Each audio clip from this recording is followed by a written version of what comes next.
Welcome you all on English India YouTube channel. This is Sarita Singh. आज के video lecture में हम जिस टॉपिक को डिस्कस कर रहे हैं वो है use of can and could. ये दोनों ही मोडल ऑक्सिलरीज वर्ब हैं। मोडल ऑक्सिलरीज वर्ब का यूज हम सेंटेंस में तब करते हैं जब हम किसी एबिलिटी की बात करते हैं, पॉसिबिलिटी की बात करते हैं, या जब हमें रिक्वेस्ट करनी होती है किसी पर्सन से, तो वहां पर हम जिन वर्ब्स का यूज करते हैं उन्हें मोडल ऑक्सिलरीज वर्ब्स कहा जाता है। ये स्पीकर के मूड और एटीट्यूड को शो करती हैं model auxiliaries verb. Model auxiliaries verb हमेशा ही मेन वर्ब से पहले आती हैं, क्योंकि ये हेल्पिंग वर्ब होती है, इसीलिए ये हमेशा ही मेन वर्ब से पहले आके मेन वर्ब को हेल्प करती है सेंटेंस को फॉर्म करने में। तो सबसे पहले हम देखते हैं कैन का यूज सेंटेंस में हम कब करते हैं। तो कैन का यूज हम तब करते हैं जब हमें बताना होता है express ability in the present और इन द फ्यूचर। जब प्रेजेंट की किसी एबिलिटी की हम बात करते हैं या फ्यूचर में होने वाली किसी एबिलिटी की बात करते हैं तो वहां पर हम कैन का यूज करते हैं। एग्जांपल है I can climb the mountains. तो यहाँ पर climb as a main verb की तरह आया है। और ये बात आप ध्यान रखिएगा कि जो मोडल ऑक्सिलरीज के साथ आप जिस वर्ब का यूज करते हैं, जिस मेन वर्ब का यूज करते हैं, वो हमेशा V1 होती है। मोडल ऑक्सिलरी के बाद में हमेशा ही जो वर्ब आती है वो वर्ब का बेस फॉर्म होता है, उसी से पहले मोडल ऑक्सिलरीज वर्ब्स आते हैं। तो यहाँ पर आई कैन क्लाइंब द माउंटेन्स, यहाँ पर एक एबिलिटी की बात हो रही है। कैन यहाँ पर as a modal auxiliary verb की तरह आया है, मेन वर्ब से पहले आया है, एबिलिटी की बात बता रहा है कि हाँ आई कैन क्लाइंब द माउंटेन, कि मैं माउंटेन्स पर चढ़ सकता हूँ। तो जब एबिलिटी हमें दिखानी होती है वहां पर हम कैन का यूज करते हैं प्रेजेंट और फ्यूचर के टेंसेस में। नेक्स्ट एग्जांपल है रिया कांट कम टू स्कूल।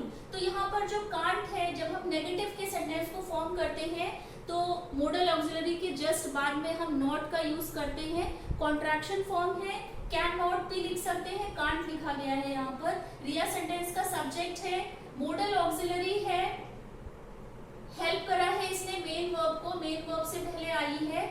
ये बता रहे हैं कि पॉसिबिलिटी बता रहे हैं कि रिया कांट या Riya can not come to school, मतलब रिया अभी स्कूल नहीं आ सकती है। तो इस बारे में संभावना को जब बताया जाता है तो वहां पर मोडल ऑक्सिलरीज का यूज किया जाता है, कैन का यूज किया गया है।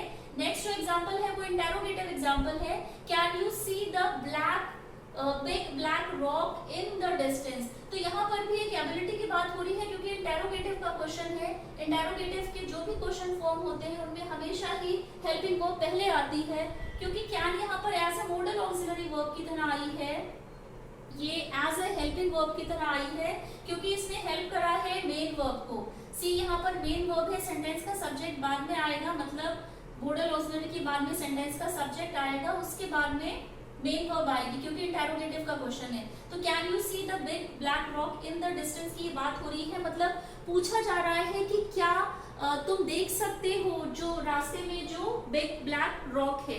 तो यहाँ पर भी एक एबिलिटी की बात हो रही है कि क्या तुम ये देख सकते हो या क्या तुम्हें दिखाई दे रहा है। तो कैन का यूज हम कब करेंगे, जब हम एबिलिटी पॉसिबिलिटी की बात करेंगे, संभावना की बात करेंगे, तो वहां पर हम कैन का यूज करते हैं as a modal auxiliaries. Present और फ्यूचर के टेंस में हमेशा ही कैन का यूज होता है। अब जब हम कुड की बात करते हैं तो जो कुड है ये कैन का ही पास्ट फॉर्म है, क्योंकि कैन का यूज हम प्रेजेंट और फ्यूचर के टेंसेस में करते हैं। प्रेजेंट और फ्यूचर की बातों की एबिलिटी को दिखाने के लिए हम कैन का यूज करते हैं। कुड जो है वो पास्ट फॉर्म है कैन का। जब पास्ट की किसी बात को हम एक्सप्रेस करते हैं, could is the simple past form of can, it expresses ability in the past. जो पास्ट में एबिलिटी थी किसी पर्सन में, या पास्ट में कोई पर्सन वो काम कर सकता था, जब वहां पर उस संभावना को, एबिलिटी को दिखाया जाता है तो हम कुड का यूज करते हैं। कैन का पास्ट फॉर्म कुड है। एग्जांपल्स देखते हैं, could you climb a mountain when you were young. तो यहाँ पर क्योंकि इंटेरोगेटिव क्वेश्चन है, हमेशा ही हेल्पिंग वर्ब से स्टार्ट होगा, सेंटेंस का सब्जेक्ट उसके बाद में आएगा। क्लाइंब यहाँ पर एज अ मेन वर्ब है, क्योंकि जो ऑक्सिलरीज वर्ब होती हैं, जो मोडल ऑक्सिलरीज वर्ब होती हैं, वहां पर मेन वर्ब की तरह वर्ब का बेस फॉर्म आता है। तो क्लाइंब यहाँ पर वर्ब का बेस फॉर्म है। तो यहाँ पर भी एक एबिलिटी की बात हो रही है कि could you climb a mountain when you were young. जब तुम यंग थे तब क्या तुम माउंटेन्स पे चढ़ सकते थे।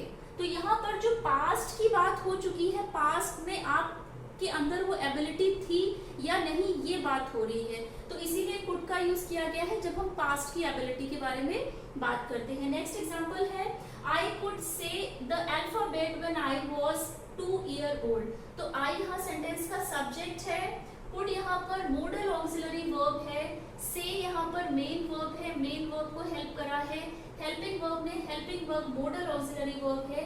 तो यहाँ पर भी पास्ट की एबिलिटी को बताया जा रहा है जो काम पास्ट में हो सकता था। तो I could say the alphabet when I was 2 years old का मतलब है कि जब मैं 2 साल का था तब मैं जो अल्फाबेट्स थे उन्हें बोल सकता था।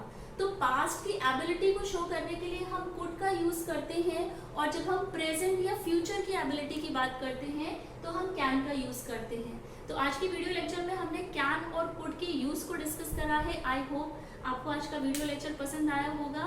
इस चैनल पर इससे पहले जितने वीडियोस बन चुके हैं वो सभी चैनल की प्लेलिस्ट पे है, प्रीवियस के वीडियोस भी देखिएगा। टिल देन टेक केयर, मिलते हैं अपने नेक्स्ट वीडियो लेक्चर में।